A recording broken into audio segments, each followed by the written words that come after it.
The voice of اسلام کے معزز خواتین و حضرات، السلام علیکم۔ امید کرتا ہوں کہ آپ خیریت سے ہوں گے۔ دنیا کا ظالم ترین انسان اپنے گھوڑے پر شان سے بیٹھا ہوا تھا۔ چاروں طرف منگول فوج نظر آ رہی تھی۔ سب سے آگے ظالم ترین شخص کا گھوڑا تھا۔ اس کے سامنے قیدی مسلمان کے 3 قطاریں کھڑی کی گئی تھی، جن کو ظالم حکمران کے حکم پر قتل کیا جانا تھا۔ ظالم بولا، تمام مسلمانوں کو قتل کر دیا جائے۔ جلاد نے مسلمانوں کے سر کاٹنا شروع کر دیے۔ پہلی قطار میں کھڑے ایک مسلمان کے گردن کٹی، پھر دوسرے کی کٹی، پھر تیسرے کی کٹی، چوتھے کی۔ اسی دوران تخلیقی قطار میں ایک بے قصور بوڑھا بھی کھڑا ہوا تھا۔ وہ موت کے ڈر کی وجہ سے دوسری قطار میں چلا گیا۔ پہلی قطار میں کھڑے تمام مسلمانوں کو قتل کر دیا گیا۔ ظالم کی نظریں اس بوڑھے پر تھی جو موت کے خوف سے پہلے قطار کو چھوڑ کر دوسری قطار میں چلا گیا۔ حکمران گھوڑے پر بیٹھا ہاتھ میں طاقتور گرز اچھال رہا تھا۔ وہ لوگوں کے قتل کا منظر دیکھ کر خوش ہو رہا تھا۔ جلاتوں نے دوسرے قطاروں پر تلوار کی وار شروع کر دیے۔ گردنیں پھر کٹنے لگی۔ جلاد تلوار چلا رہے تھے اور خون کے فوارے اچھل اچھل کر زمین پر گر رہے تھے۔ بوڑھا بابا نے جب دیکھا کہ دوسرے صف کے لوگوں کی گردنیں کٹ رہی ہے اور وہ جلدی اس کی باری آنے والی ہے تو وہ بھاگ کر تیسرے قطار میں کھڑا ہو گیا۔ جابر حکمران کی نظریں اب بھی اس بوڑھے پر جمی ہوئی تھی اور اب وہ تیسرے قطار میں جو آخری ہے وہاں چلا گیا۔ ظالم حکمران نے سوچا، بوڑھا وہ کہاں جائے گا؟ بیٹے کو اس کی تلوار سے کون بچا سکتا ہے؟ وشنگ نے سوچا، میں نے لاکھوں انسان کو باندھ دیے تو یہ کب تک بچ سکے گا؟ تیسرے قطار میں جلاتوں کی تلواریں بجلی بن کر گر رہی تھی۔ ظالم شخص کی نظریں مسلسل اس بوڑھے پر تھی کہ وہ کیسے موت سے بھاگ رہا ہے۔ تیسرے قطاروں کی انسانوں کی گردنیں گر رہی تھی۔ جلاد بجلی کی سی تیز سے اس بوڑھے بابا کو پہنچا تو منگول حکمران کی آواز گونجی، رک جاؤ، جلاد اس بوڑھے کو بھی کچھ نہ کہو۔ منگول سپاسالار نے مسکراتے ہوئے کہا، بوڑھے بتا، پہلی صف سے تو دوسری صف میں بھاگ آیا، جب وہ ختم ہوئی تو تیسرے صف میں بھاگ آیا، اب بتا، پیچھے تو اور کوئی صف نہیں ہے، تو اب بھاگ کر کہاں جائے گا؟ اب تجھے مجھ سے کون بچا سکتا ہے؟ بوڑھے نے آسمان کی طرف دیکھا اور کہا، میں نے پہلی صف کو اس لیے چھوڑا کہ شاید میں دوسری صف میں بچ جاؤں، لیکن موت وہاں بھی پہنچی۔ پھر میں نے دوسری صف کو بھی چھوڑ دیا کہ شاید تیسری صف میں بچ جاؤں۔ ظالم گرز کو ہاتھ میں لے کر اچھلتے ہوئے کہا، بوڑھے تو میری تلوار سے نہیں بچ سکتا۔ بوڑھے مسلمان نے کہا، اللہ کی ذات جو چاہے وہ کر سکتی ہے، اگر وہ چاہے تو مجھے تجھ سے بچا سکتا ہے۔ ظالم نے کہا، تیرا اللہ کیسے تجھے مجھ سے بچا سکتا ہے؟ ظالم کا یہ کہنا ہی تھا کہ اچانک اس کے ہاتھ سے گرز گر پڑا۔ اس نے گھوڑے کے اوپر بیٹھے بیٹھے گرے ہوئے گرز کو اٹھانے کے لیے خود کو جھکایا تو ایک پاؤں رکاب سے نکلا اور وہ اپنے گھوڑے سے نیچے آ پڑا۔ جب اس کا دوسرا پاؤں رکاب میں پھنس گیا، اس کے بعد گھوڑا اتنا ڈر کر بھاگا، اس نے خود کو بچانے کی بڑی کوشش کی۔ اب اس کا لشکر بھی حرکت میں آ چکا تھا، لیکن گھوڑا اتنا طاقتور تھا کہ کسی کے قابو میں نہ آیا۔ گھوڑا ظالم حکمران کو پتھر میں گھسٹ گھسٹ کر بھاگتا رہا، یہاں تک کہ اس کا سر پتھر سے پٹخ پٹخ کر لہو لہان ہو گیا اور وہ ہلاک ہو گیا۔ ظالم انسان کا فوجی لشکر بوڑھے بزرگ سے اتنا خوفزدہ ہوا کہ اسے چھوڑ کر بھاگ نکلا، جبکہ بوڑھا بڑے آرام و سکون سے اپنے گھر کی طرف چل پڑا۔ وہ ظالم انسان جس کا یہ کہانی آپ نے سنی کا نام تھا ہلاکو خان۔ جی ہاں دوستو، آج کی ویڈیو میں آپ کو ہلاکو خان کے بارے میں بتائیں گے، اس کی زندگی اور اس کے مظالم کے بارے میں بتائیں گے، تو یہ بھی بتائیں گے کہ کیسے ہلاکو خان کی نسل نے دنیا کی بہت بڑی سلطنت قائم کی۔ یہ سب جاننے کے لیے ویڈیو کو آپ نے آخر تک ضرور دیکھنا ہے۔ ویڈیو کو اگر آپ نے لائک اور شیئر نہیں کیا تو ابھی لائک کریں۔ دوستو، یہ 13ویں صدی عیسوی کی بات ہے۔ اس صدی کے آغاز میں شمالی مغرب ایشیا کی چراگاہوں سے منگول نسل کے ظالم انسانوں کا ایک ایسا بگولا اٹھا تھا جس نے دنیا کی بنیادوں کو تباہ و برباد کر کے رکھ دیا تھا۔ 13ویں صدی عیسوی میں منگول لاکھوں انسانوں کی موت اور تباہی کی وجہ بنی۔ یہ لوگ دیکھتے ہی دیکھتے شہر کے بعد شہر، علاقے کے بعد علاقہ اور ملک کے بعد ملک تباہ کرتے چلے گئے۔ دنیا ان ظالم انسانوں کے سامنے جھک کر چلی گئی۔ ان وحشیوں نے کچھ سالوں کے اندر خون کی کلی کھیلی، کھوپڑیوں کے مینار کھڑے کیے، ہنستے بستے شہروں کی راکھ اڑا دی گئی۔ وحشی بیجنگ سے ماسکو تک پھیل گئی۔ اس کے بعد یہ لوگ تاریخی انسان کی سب سے بڑی سلطنت کے مالک بن گئے۔ اس سلطنت کو منگول سلطنت کا نام دیا جاتا ہے۔ اپنے عروج کے دور میں منگول سلطنت 3 کروڑ مربع کلومیٹر پر پھیلی ہوئی تھی۔ چنگیز خان سلطنت کا پہلا حکمران بنا۔ چنگیز خان کی کامیابی صرف میدان جنگ تک محدود نہیں تھی، اس کی فتوحات حیرتناک تھی۔ دوستو، ہلاکو خان جس کے بارے میں یہ ویڈیو ہے، جس نے مسلمانوں کا قتل عام کیا تھا، وہ چنگیز خان کا پوتا تھا۔ وہ بھی منگول حکمران تھا۔ یہ ہلاکو خان ہی تھا جس نے ماضی میں مسلمانوں کے مرکز بغداد کو تہس نہس کر دیا تھا۔ ہلاکو خان نے خلیفہ ہارون الرشید اور شہرزاد کے الف لیلوی شہر بغداد کو تباہ و برباد کر دیا۔ پیارے دوستو، یہ سال تھا 1258۔ عباسی خلافت قائم تھی اور عباسی خلافت کے آخری خلیفہ مستعم کا دور تھا۔ بغداد ہر لحاظ سے ایک شاندار شہر تھا، سب کچھ ٹھیک ٹھاک چل رہا تھا۔ بغداد کی بنیاد خلیفہ مستعم بیللخ کے بزرگ ابو جعفر بن المنصور نے سال 762 میں رکھی، جو چند ہی عرصوں میں دنیا کی عظیم ترین شہروں میں شمار کیا جانے لگا۔ دنیا بھر سے فلسفی، علماء، سائنسدان اور ادیب یہاں پہنچنے لگے۔ علم کیمیات کے بانی جابر بن حیا بابائے اور جبر القواری زمین، مشہور فلسفی الرازی الکندی، مشہور مفکر الغزالی سمیت کئی اہم علمی شخصیات یہاں رہائش پذیر ہے۔ اس دور کے ایک شاعر نے بغداد کے نقشے ان الفاظ میں کھینچا تھا کہ دجلہ کے کنارے حسینوں سے پر تھے اور شہر کا جاب مارخور سے دامکتا تھا۔ ہر طرف شادابی تھی، کچھ منفی چیزیں بھی تھی، دولت کی فراوانی تھی، لیکن فرقہ واریت عروج پر تھی۔ قبضے کے حلال یا حرام ہونے پر مباحثے ہو رہے تھے۔ خلیفہ مستعمت 37ویں اور آخری عباسی خلیفے تھے، جو 123 میں پیدا ہوئے اور 1244 میں خلیفہ بنے۔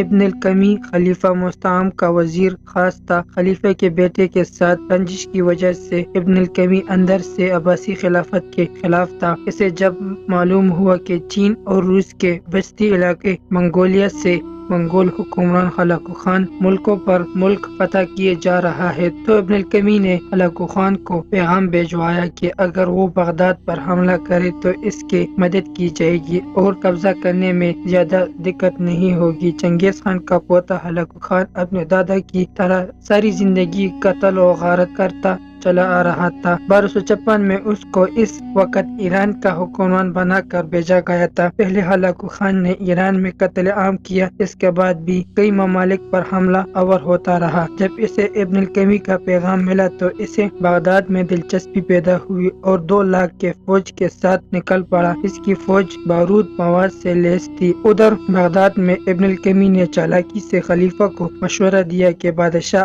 آپ کی اتنی بڑی فوج ہے، اسے ہی بیکار بیٹی تنخواہ دے رہے ہیں، ان کو دوسرے علاقوں کے سرداروں کے پاس بھیج کر کسی پیداواری کام پر لگائے، جس سے زیادہ تر فوج دوسرے علاقوں میں بھیج دیے گئے۔ اس طرح ہلاکو خان لشکر سمیت 29 جنوری 1258 کو بغداد پہنچا، دریائے دجلہ کے کنارے پڑاؤ ڈالا اور خلیفہ کو خط لکھا: لوہے کے سوئے کو گھونسا مت مارو، سورج کو بجھی ہوئی شمع سمجھنے کی غلطی مت کرو، دروازے کھولو، خندقیں بھر دو، حکومت چھوڑ کر ہمارے پاس آ جاؤ، اگر ہم نے حملہ کیا تو پاتال میں بھی پناہ ملے گی اور نہ آسمانوں میں۔ خلیفہ نے ہلاکو خان کو جواب اور خط لکھا: تم نے خود کو کائنات کا مالک سمجھنا شروع کر دیا ہے، مشرق سے مغرب تک اہل ایمان میرے ساتھ ہے، اس لیے بخیریت لوٹ جاؤ۔ دن بر دن گزرتے رہے۔ اس دوران دریائے فرات کے کنارے آبادی کو ہلاکو خان کے سپاہیوں نے نشانہ بنانا شروع کر دیا، جس پر خلیفہ نے فوج مقابلے کے لیے بھیجی، جو تاتاریوں کے لشکر کے سامنے نہ ٹک سکی اور چند دن کے اندر عباسی خلافت کے سارے فوجی مارے گئے۔ بغداد کے شاہی محل کی اونچی دیواروں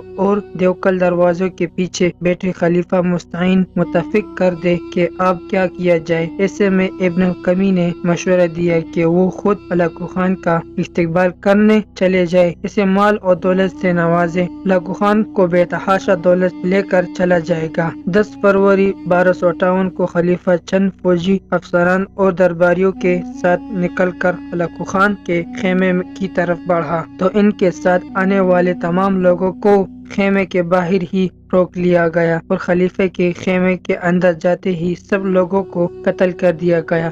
خلیفہ کو وہیں سے